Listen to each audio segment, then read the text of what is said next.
Hi friends, అందరికీ నమస్కారం. మంచి భర్తకు ఉండాల్సిన లక్షణాలు. మంచి భర్త కావాలంటే ఏం చేయాలి? పురుషుల కోసం ప్రత్యేకంగా విధానాలను కూడా రూపొందించారు. వైవాహిక జీవితంలోని కొన్ని రహస్యాలను స్వేచ్ఛగా పంచుకున్నాడు చాణక్యుడు. పెళ్లయ్యాక మీ భార్యను ఎలా చూసుకోవాలి, మీ భార్య ఎలాంటి ప్రవర్తనను ఇష్టపడుతుందో కూడా వివరించాడు. పెళ్లికి ముందు ఇష్టం వచ్చినట్టుగా తిరిగే అబ్బాయిలంతా పెళ్లి తర్వాత బాధ్యతగా ప్రవర్తించడం చూస్తుంటాం.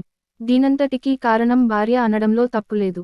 వైవాహిక జీవితంలో మీ భార్యను సంతోషంగా ఉంచడం కూడా చాలా ముఖ్యమైనది. మంచి భర్తగా ఉండాలంటే కొన్ని లక్షణాలు ఉండాలి. మోసం చేయకూడదు. వివాహితుడు తన భార్యను ఎట్టి పరిస్థితుల్లోనూ మోసం చేయకూడదు.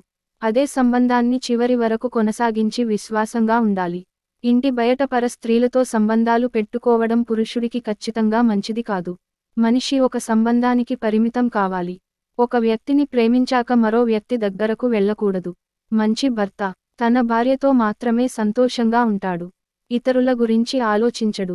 భార్యను గౌరవించాలి. భర్త తన భార్యను గౌరవించాలి. ఆమెను ఎప్పుడూ చిన్నచూపు చూడకండి. ఇతరుల ముందు ఆమెను అవమానించకండి. భార్యాభర్తలు ఒకరినొకరు గౌరవించుకునే కుటుంబం నిజంగా సంతోషంగా ఉంటుంది. భార్య చేసే చిన్న చిన్న తప్పులను ఎత్తి చూపి ఆమె మనసును గాయపరచకూడదు. అలా చేస్తే ఆమె చాలా బాధపడుతుంది. మీపై కోపం పెరిగిపోతూ ఉంటుంది. కుటుంబానికి సమయం ఇవ్వాలి.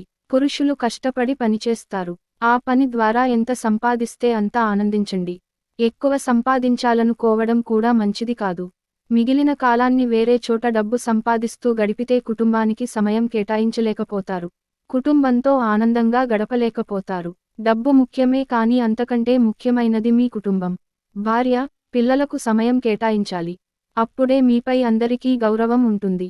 బాధ్యత కూడా చాలా ముఖ్యం. గృహస్థునికి బాధ్యత చాలా ముఖ్యం. మీరు మీ కుటుంబాన్ని బాగా చూసుకోవాలంటే మీరు పని చేయాలి. పని చేయడం మాత్రమే కాదు, మీరు కష్టపడి సంపాదించిన డబ్బును ఎలా ఖర్చు చేయాలో తెలుసుకోవాలి. ఆనందం కోసం విచ్చలవిడిగా ఖర్చు చేయడానికి వెళ్ళవద్దు. కుటుంబాన్ని పోషిస్తూనే మిగిలిన డబ్బు భవిష్యత్తు కోసం పొదుపు చేయాలి. పిల్లల కోసం దాచిపెట్టాలి. కోట్ల రూపాయలు ఉంటేనే భార్యను సంతోషంగా చూసుకోగలం అనే మీ ఆలోచన తప్పు. చాణక్యుడు చెప్పినట్లు పైన చెప్పిన లక్షణాలు ఉంటే చాలు. మీ భార్యను బాగా చూసుకుంటారు. కుటుంబం సంతోషంగా ఉంటుంది. మంచి భర్త అనేవాడు భార్యకు సమయం ఇవ్వాలి. ప్రేమ ఇవ్వాలి. ఆమెపై ప్రతి విషయానికి చిరాకు పడకూడదు. మీ జీవితాంతం ఆమెకు తోడు ఉంటానని మాట ఇవ్వాలి. అప్పుడే బంధం బలంగా ఉంటుంది.